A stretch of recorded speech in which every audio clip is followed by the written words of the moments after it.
SXM Daily News Black History feature for this evening is Daniella Jeffrey. Director of the NRPB expounds on the school repair program, and Member of Parliament for the U.S. Party raises several questions about the situation at the Princess Juliana International Airport.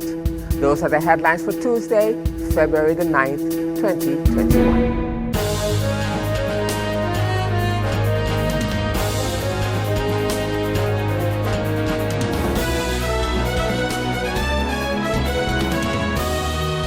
Good evening, viewers. This is SXM Daily News, and I'm Valerie from Pitton. I want to thank you for joining me this evening, and as usual, we have a full newscast for you, so let's get started. In our first story, as reported in today's Daily Herald, the recent move by Princess Juliana International Airport PGIA Holding Company, PGIAH, to try to remove PGIA Operating Company PGIAE Chief Executive Officer Mr. Brian Mingo is deeply concerning to the World Bank, which warned that the funding for the airport's reconstruction is in jeopardy if government does not ensure adequate staffing of PGIAE. According to the Herald, this is what World Bank Director for Latin America and the Caribbean, Tassin Sayed, wrote in a letter to Prime Minister Sylvia Jacobs on Wednesday, February the 3rd. According to Sayed's letter, PGIAH also indicated that it might consider potentially dismissing PGIAE's board.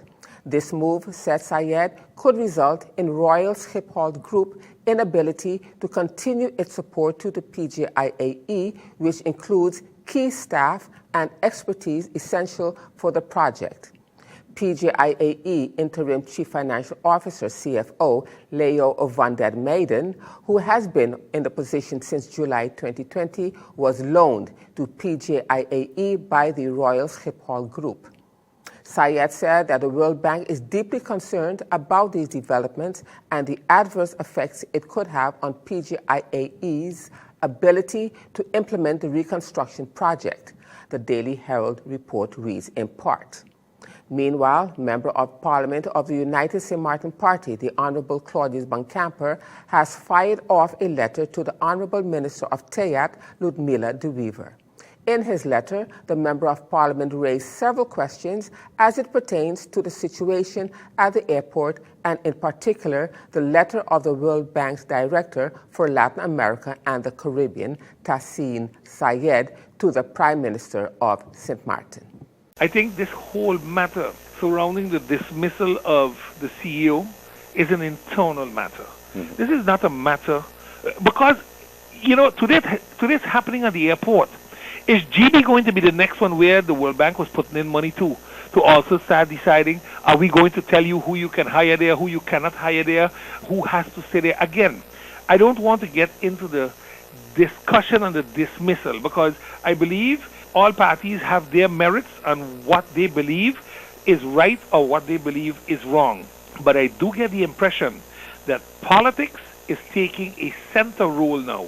And in the airport, we should try to stay away, not only from local politics, but also from kingdom politics and foreign politics. Because there are too many players now deciding what can happen with funds at the airport when the airport just needs to be rebuilt. The onlyest loser in this whole issue is going to be Country St. Martin. There can be irreparable damage done right now. And my question to government is going to be, have you called the donor? Have you called the Dutch government, be it the State Secretary or the Prime Minister, to ask what their position is in this? What is the position of the steering committee members in this whole? This is a program that was approved and passed. The monies have been allocated as part of other collaterals in the program moving forward. Not because you don't like what's happening at local level. And mind you, a legal matter to boot, that you're going to decide, then I'm going to pull the funds. I mean, if that is the way we're going to operate, then that should be told to us also as one of the conditions, that if the World Bank doesn't like who we have there, who we're firing, that they will then also pull the money, for example, tomorrow from the NRPB or from the schools. We got to be cautious. I'm not, like I stated, for me it's not the matter of the dismissal. For me, it's a matter of the position being taken by the World Bank, and the funding can be pulled if we don't keep this and this person in place. Again, it's not about the person for me. It's about the process and procedures we seem to start following when we don't get what we want. You know, and we got to be very, very careful with these things. And for that, you know, I had to ask the minister to give a very serious explanation on where we are going with this. Because if this is the position of the World Bank, then for my part, just pull the money from the airport, put it in Coho, and move on. Then get the World Bank out of St. Martin altogether and just make the NRPB the liaison of the Coho and continue the program. Then at least let's stop paying these high-end consultants that don't deliver anything anyway to this country other than a bunch of reports that are placed in a drawer and nobody uses. I mean, you know, we are now, 3 years after? We're going into our 4th year now. September will make it 4 years since Irma passed, and we can't even, now we are going to hopefully start with 3 schools. You know, and I'm saying from the 19 schools that were damaged, we hope to fix 3 now. You know, and I'm saying I don't want, again, I'm not going to waste my time beating a dead horse anymore, but we got to be very careful, very, very careful with these type of things, because reputational damage to the country is definitely on the burner, not on the back burner, but on the front burner right now, and we have to be careful how we do this. You know, I also need to understand from the government, particularly on this one, since they are the shareholder of the holding company, what if they feel that the dismissal matter is a political one or a legally based one. Explain the public that. We cannot just stay quiet now as government while this is playing out now in the public. I didn't say much about it because it was all being dealt with internally until a letter yesterday appeared in the newspaper and the media house made it clear that they had a copy of that letter. A letter that was dispatched to the Prime Minister. I mean, again, how does this work? Is the World Bank now also one of them that starts distributing things to the media so that they can manipulate or try to manipulate an outcome? Because, again, we just saw a whole spectacle about GB, the recruitment process, play out in the media with lawyers threatening and all those things. And here we go now again. A letter dispatched to the Prime Minister by the World Bank is in the media, and the media houses have a copy of it. You know, you beg to ask, who are we really dealing with? Are we dealing with WikiLeaks or with the World Bank? Because we talk about integrity and reputation. But if this is the way we do business, then we really have to start talking to each other in a different manner, because I believe we are going to hurt this country if we continue with this. And again, I'm going to keep stressing this, Stephen. This has nothing to do with the people in question. This has to do with the procedures and the manner we are dealing with each other in this project called the reconstruction of the Princess Juliana International Airport. Meanwhile, Member of Parliament for the United Democrats, Mrs. Sarah Westcott Williams, also spoke about the developing issues at the airport. Mrs. Westcott says she wanted to know what was the issue all about with the holding board of the airport, the shareholder, and the managing director, and was the shareholder in agreement with what the holding board of the airport communicated, which document became public to the managing director of the airport. I want to again use this opportunity in this context to refer to the matter of the managing director of the airport and what played out publicly regarding the relationship between the managing director, the holding board of the airport, and the shareholder. And I posed the question to our Prime Minister regarding same. What was that all about? And was the shareholder in agreement with what the holding board of the airport communicated, which document became public to the managing director of the airport? Because in that letter to the managing director by the holding board of the airport, it was quoted that the shareholder was not satisfied with the work of the managing director of the airport. Now, what does this have to do on this Friday afternoon with what we're discussing here?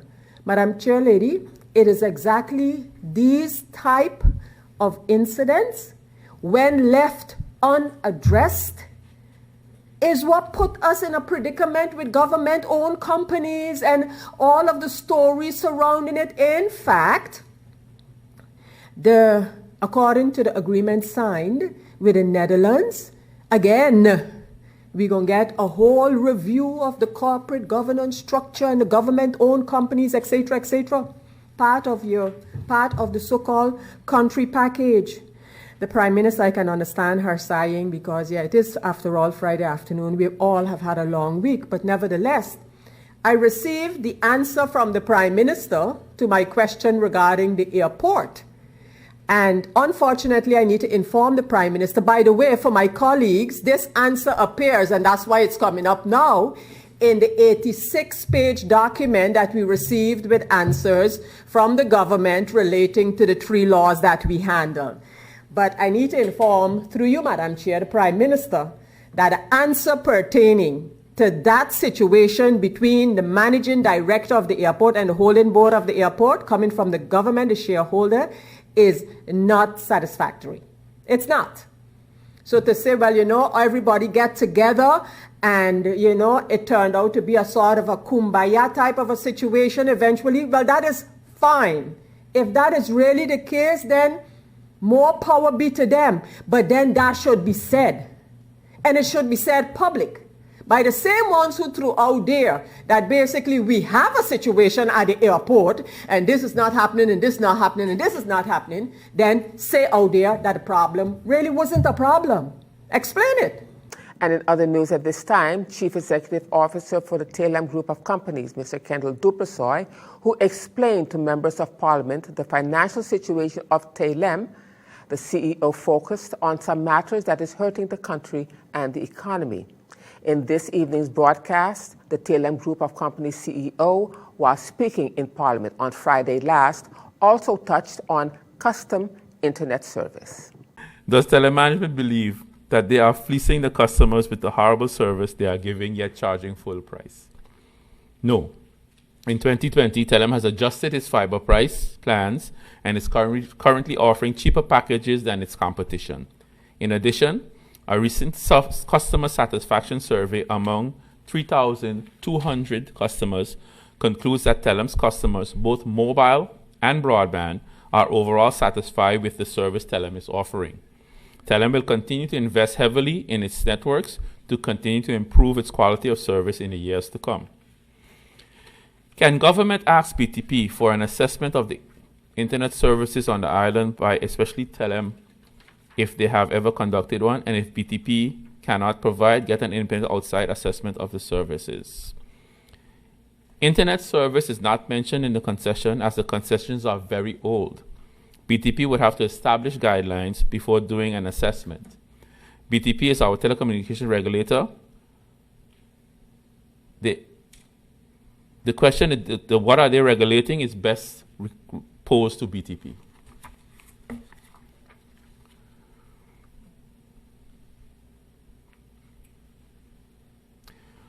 The MP asked, we say we have fiber, yet the internet infrastructure is way too slow. Today, how do we expect honestly to attract international businesses and e-commerce when we cannot even guarantee proper and stable internet? This question was answered above, but to add, Telem believes that with the completion of the fiber network, the quality and stability in internet will improve vastly. The MP asked, can Telem offer database services presently at an affordable price with its internet speed, or must the speed be higher and thus more costly? At this present time, Telem is concentrating on upgrading a very old infrastructure to a modern fiber infrastructure. Once this is in place, Telem will then roll out additional services. The MP asked, can I ask that government bring the telecom experts on the island together to make a plan of action and have it implemented by the regulator to ensure the company can survive, as it's presently not the case? I believe this is a question for the shareholder. Can I ask that government brings the telecom experts on island together to make a plan of action and have it implemented by regulator to ensure the company can survive, as presently that's not the case?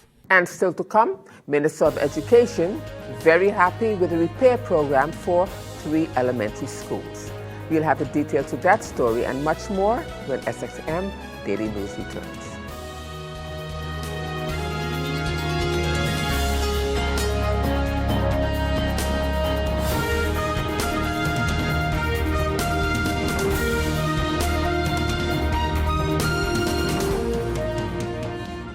Hi, I'm Switch. And I'm Save. And together we're here to tell you about WIB Switch and Save Mortgage Offer. Now at WIB, you can save and benefit from great specials when you decide to bring your mortgage to WIB. When you switch, WIB will offer you payment of penalty fees up to 3 months interest, payment of notary fees, waive of bank closing fees, and also the lowest interest rate. Plus, you'll have the chance to win back 1 year of interest payment. Visit any of WIB's mortgage specialists and benefit from WIB's Switch and Hey, that's my part. And Save Mortgage Offer. WIB, your partner in progress.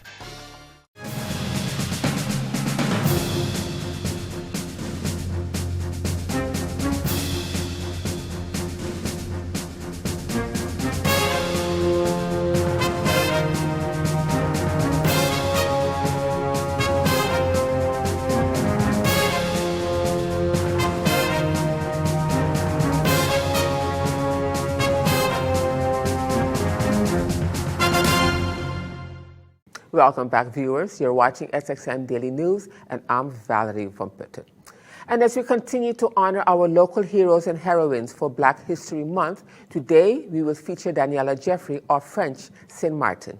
Daniella Jeffrey was born in Marigot on August 18, 1941, from Saint Martin parents. She attended the St. Joseph de Cluny Catholic School and the Lycée Gerville-Riache in Basse-Terre, Guadeloupe.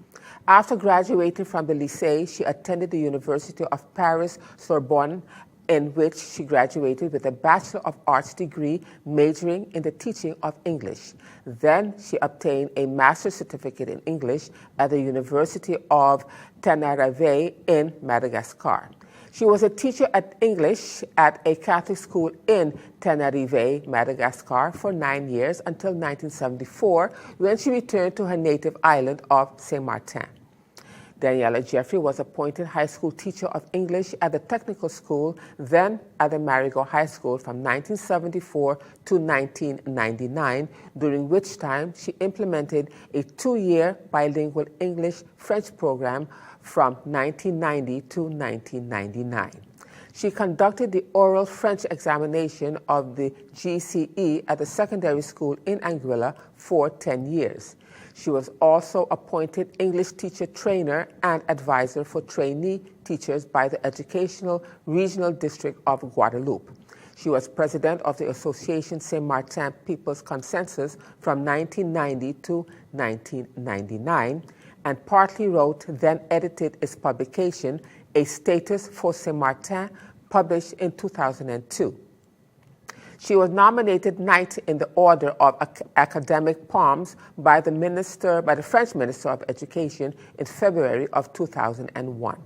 Daniella Jeffrey was also former president and co-founder of the political party United Saint Martin Movement, USM, from 1998 to 2003.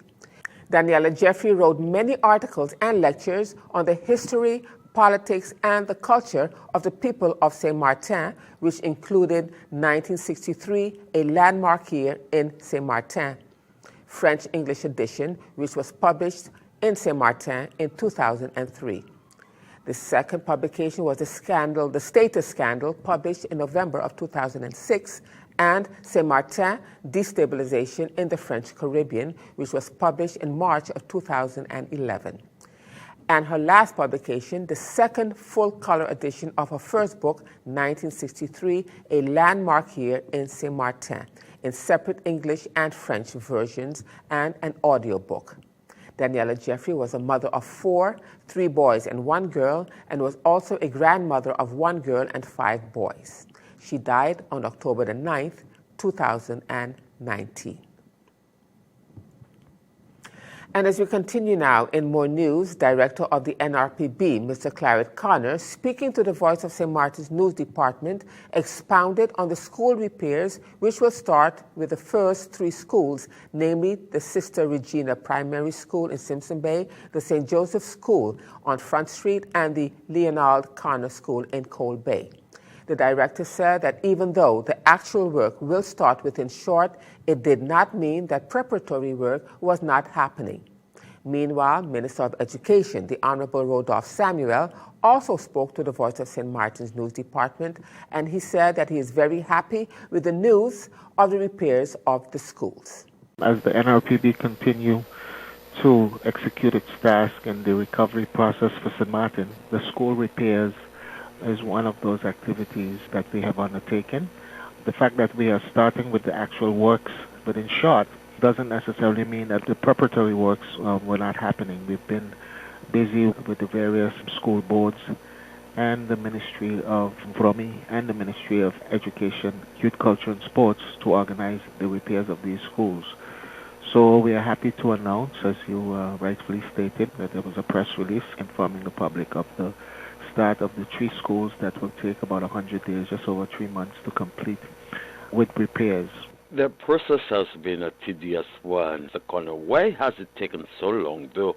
3 years following the passage of the hurricanes of 2017.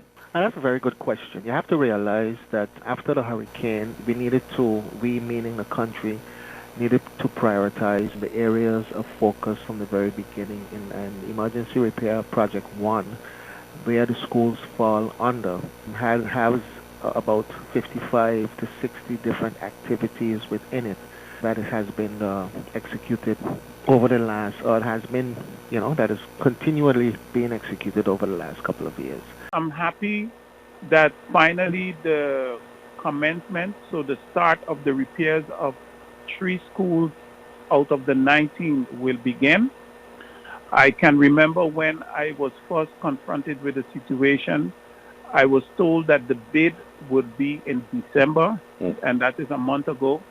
So to see that I have been able to pull forward the project so much and to get the much needed classrooms available for us to provide education for the students of St. Martin, indeed I'm happy that the repairs have begun. And yes, I will also like to make use of this opportunity to say thank you to all of the persons involved, especially the team at Education, Culture, Youth and Sports and the team of NRPB and those of Vromi who have assisted. Stephen, this is a long-awaited moment, and we only hope that the other schools and the repairs of the other schools can also follow shortly. Taking into consideration the fact that the repairs will not get off to a start, Minister, is there a time frame that you're looking at for those repairs to be completed? The repairs have an average of about 100 days estimated, so it can maybe be a little shorter, a little longer, I don't know. I just would hope that they can, everything would be all right, including the weather, to make sure that this can happen because we so need it in the classroom. Now, turning to our weather forecast for February the 9th, 2021. A relatively dry and stable atmosphere will continue to restrict precipitation. However, small patches of moisture moving across the region may cause a brief shower at times. Meanwhile, the strengthened Atlantic high-pressure system will generate breezy conditions through the next few days. Small craft operators and sea bathers should continue to exercise caution as seas are peaking near 7 feet. So the outlook through Thursday midday, fair to partly cloudy and breezy with brief showers possible. Now, let's turn to your 3-day forecast.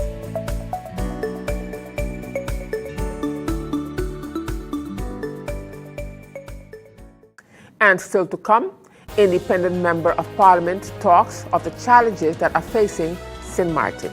I'll have a story to that when SXM Daily News returns.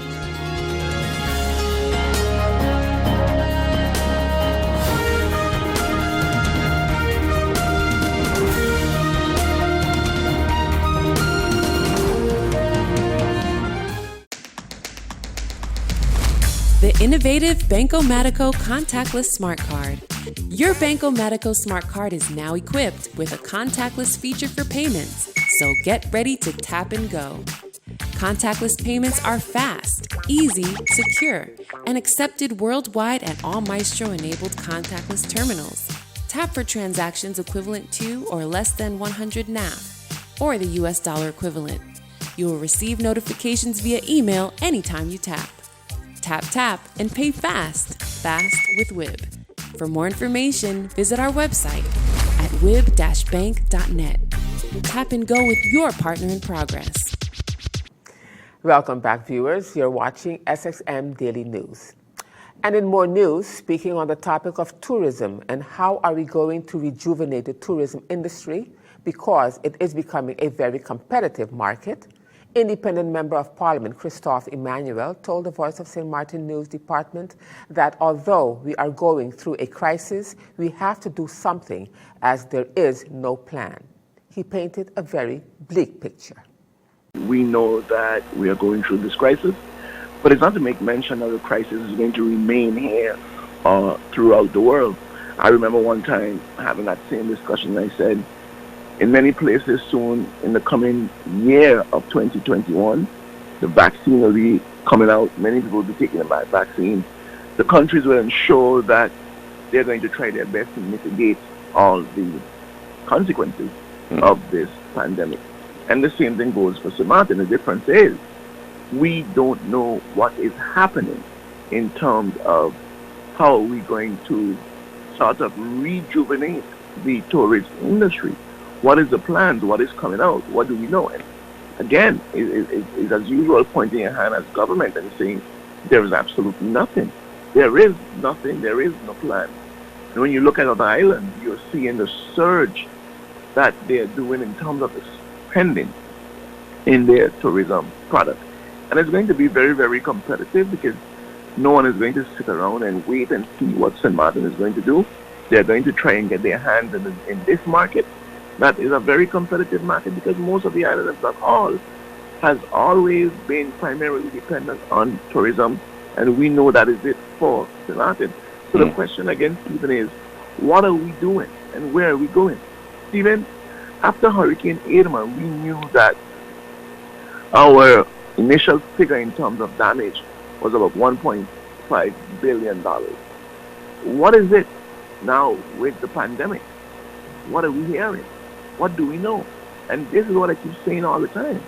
We are going about day to day, and we are not seeing no type of preparation, no type of safeguard, no time of ingenuity, no time of innovation, nothing whatsoever to say that this is what we are planning and this is what we have to get the island back up and running. What are you hoping to hear from the St. Martin Tourist Bureau and, of course, by extension, the minister responsible for theatre? Some sort of plan that can give comfort that we will be able to get back on our feet because this is what we are going to do. For example, we are going to engage with our partners in the region to see how we can get sort of a mobilization of the Caribbean diaspora coming to St. Martin to shop. Because again, regardless of whatever situation there is, we still remain the best shopping destination. We still remain the best restaurant destination. We still remain the best gambling destination. We still remain the best partying destination. So I would want to hear something coming out from the tourist department and the minister that this is what we are going to focus on. But there is nothing, and there's 33 million people in the region with money. And with that, viewers, it brings us to the end of this edition of SXM Daily News for this evening. I am Valerie Van Putten, thanking you so much for joining me this evening. And just a reminder that this and other programs are available online. Simply log on to stmartinmediacenter.com for viewing. And on behalf of the SXM Daily News team, we thank you so much for watching and plan on meeting you right back here again tomorrow.